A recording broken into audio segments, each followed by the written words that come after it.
కేంద్రంలో మోడీ ప్రభుత్వం అధికారంలోకి వచ్చిన 10 ఏళ్ల తర్వాత ఆంధ్ర రాష్ట్రం ఎంతో అభివృద్ధి జరిగిందని బీజేపీ రాజ్యసభ సభ్యులు సీఎం రమేష్ అన్నారు. మంగళవారం విశాఖ బీజేపీ కార్యాలయంలో వికసిత్ భారత్ ప్రచార రథాలను మాజీ ఎమ్మెల్సీ పీవీఎన్ మాధవ్తో కలిసి ప్రారంభించారు. అనంతరం ఏర్పాటు చేసిన మీడియా సమావేశంలో ఆయన మాట్లాడుతూ కేవలం ఆంధ్ర రాష్ట్రంలోని జాతీయ రహదారులను అభివృద్ధికి 1,00,000 కోట్ల రూపాయలు ఖర్చు చేశామన్నారు. ప్రతి పేద కుటుంబానికి సంక్షేమ పథకాలు అందించాలనే లక్ష్యంతో వికసిత్ భారత్ కార్యక్రమం ద్వారా ప్రజల నుంచి సూచనలు సలహాలు స్వీకరిస్తున్నట్లు తెలిపారు. ప్రజలంతా దేశం రాష్ట్రం అభివృద్ధికి తమ వంతు బాధ్యతను సూచనలు సలహాలు అందించాలని కోరారు.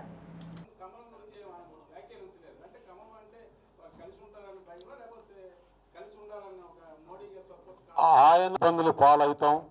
ఎందుకంటే రాష్ట్ర ప్రభుత్వం ఇంటెలిజెన్స్ నేను 3 రోజులు చెప్తాను.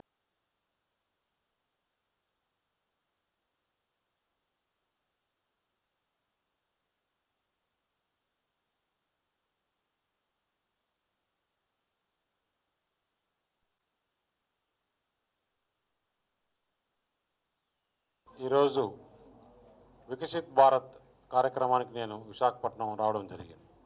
ఎందుకంటే ఇది సెంట్రల్ ఆఫీస్ నుంచి వైజాగ్ మీరు కంపల్సరీ వెళ్ళాలి, ఈ 2-3 రోజుల్లోనే కార్యక్రమం కంప్లీట్ చేయాలి అని ఆదేశంతో ఇక్కడికి రావడం జరిగింది. ఈరోజు మేము చేసే కార్యక్రమాలను కూడా మాధవ్ గారు చెప్పారు. నేనేం చెప్తున్నానంటే భారతదేశంలో 2014 ముందు ఏం జరిగింది, 2014 నుంచి 24 10 సంవత్సరాల్లో ఎంతో అభివృద్ధి చేసింది మన కళ్ళకు కనపడుతుంది. ఎగ్జాంపుల్ చెప్తాను. దాదాపు ఆంధ్రప్రదేశ్లో ఒక్క నేషనల్ హైవేస్కి మాత్రం 1,10,00,000 కోట్లు మన ఆంధ్రప్రదేశ్కి మాత్రమే దాదాపు 40-45 ప్యాకేజీలు రోడ్లు చేస్తే దానికి గాను 1,10,000 కోట్లు. ఆ విధంగా ఏ విధంగా పోర్ట్స్ కానీ రైల్వేస్ కానీ, మనకు రైల్వేస్ కూడా చూస్తే ఆంధ్రప్రదేశ్ బడ్జెట్లో మిగతా రాష్ట్రాలకు కూడా మన రాష్ట్రం ఎక్కువ ఉంది.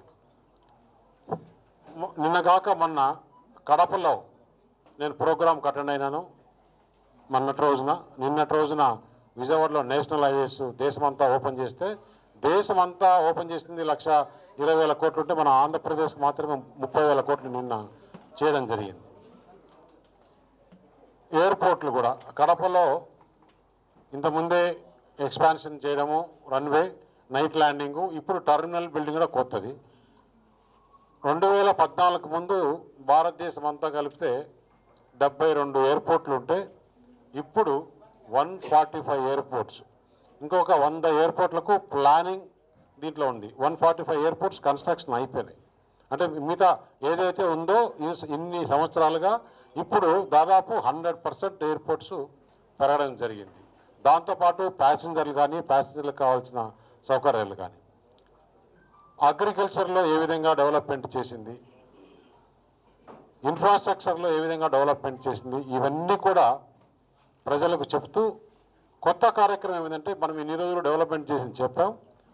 ఈ వికసిత్ భారత్లో మీరు అన్ని వర్గాలను కలిసి వారి దగ్గర నుంచి కూడా ఇంకా ఏమి చేస్తే బాగుంటుంది, ప్రజలకు మంచి జరగాల, భారతదేశంలో పేదరికం అనేది ఉండకూడదు, ఒక సైడు వారి ఆర్థిక వనరులు పెరగాలి, ఆర్థికంగా అభివృద్ధి చెందాలి, అలాగే ఇన్ఫ్రాస్ట్రక్చర్ ఫెసిలిటీసు హెల్త్ వైజ్ కానీ ఎడ్యుకేషన్ వైజ్ కానీ ఏది కావాలన్నా కూడా మనము ప్రజలు ఏమనుకుంటున్నారో దాని ప్రకారంగా అనుగుణంగానే పరిపాలించాలి, ప్రజలకు మేలు జరగాలి. మనము ఆఫీస్లో కూర్చొని మేనిఫెస్టో తయారు చేసుకునేది కాదు, ప్రజల దగ్గర నుంచి సజెషన్లు రావాలి అనే కారణంతో ఈరోజు అందరికి కూడా ఒక మిస్డ్ కాల్ ఇస్తే వారికి అప్లికేషన్ మాదిరి మీరు ఏమేం చేయాలని చెప్పేసి ఒక డౌన్లోడ్ అవుతుంది.